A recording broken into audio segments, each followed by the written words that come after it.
Good morning. At least good morning here. It might be Sunday afternoon for you, but I have just driven to the bus stop and dropped my children off. My boys are 12 and 16, and I really value the time that I have in the car with them each day. I get to spend 10 minutes with them, and they are trapped. So whatever comes up, I get to chat with them about. They have nowhere they can go. And this morning, I was reflecting on the Mel Robbins show that I went to last night. So if you don't know Mel Robbins, then you might be under a rock. She's the kind of the world's most popular podcaster at the moment, and she does kind of life coaching. And she's written two books, and she was reflecting on the books that I was sharing with the boys about the books. And I thought, these are important things for them to know. She has a book called 54321 Launch or something like that. I don't know the exact title of the book, but the idea is that you can push through any edge by just counting backwards and just go. Like, don't hesitate, just get out there. And we were talking about how, like, that's how we grow. We grow through feeling the constriction and making small actions anyway. And we could talk about how your nervous system has to handle the changes and you have to take small incremental steps. And that was her whole point. So I was sharing that with the boys. But as I was sharing it with her, I was sharing her actual story of how she had been $800,000 in debt. She was really angry at her husband for not providing for them because in her mind at that point in time, that was his role. It wasn't her role. And furthermore, that they had liens on the house. They had borrowed from family and friends to have his business afloat. And it wasn't, and things were not good. And she was saying how she was lying in bed going, I hate my life. And she was reflecting on this and watching TV. And at the moment she was having this thought, she looked over and she saw a spaceship launching. And with spaceships, they count down 5, 4, 3, 2, 1, and then it blasts off.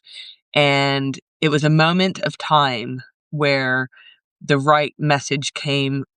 She was ready to receive it, and then she chose to act on it. But as I was sharing the story, I was getting emotional, and my immediate response was sorry. And as soon as it came out of my mouth, I stopped myself and I was like, why am I apologizing for getting emotional at sharing the story? And so I said, no, I'm actually not sorry. It's okay for me to feel like all I'm doing is having an emotional response. I'm feeling something because it was moving.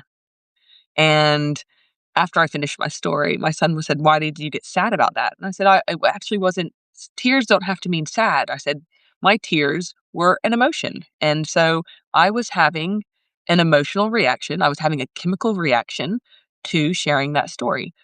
Now, we could talk for a moment about the neuroscience behind that, which is our emotions are messengers. Our emotions are let us know something's happening. And the chemical reaction that happens in our body lasts for 90 seconds. And unless we tell the story again, and in particular, goes when you ruminate, when you tell yourself painful stories, when you go back into this person said that, this person did that, I did this, whatever it is, the emotion that you were creating, you can recreate it. But setting that aside, I didn't recreate it. But what I was mindful of was not apologizing for having my emotion.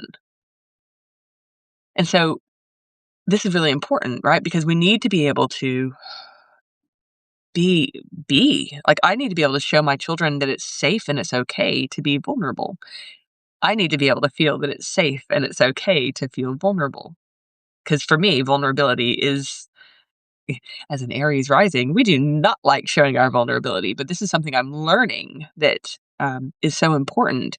And as I reflected them, I said, but I'm a Cancer moon. Now, a few years ago, I didn't know what that meant, but Cancer is one of the water signs. Water signs have closer connection to their tears, more ability to feel, and can be overwhelmed by their emotions. And Cancers in particular, strongest chance of crying.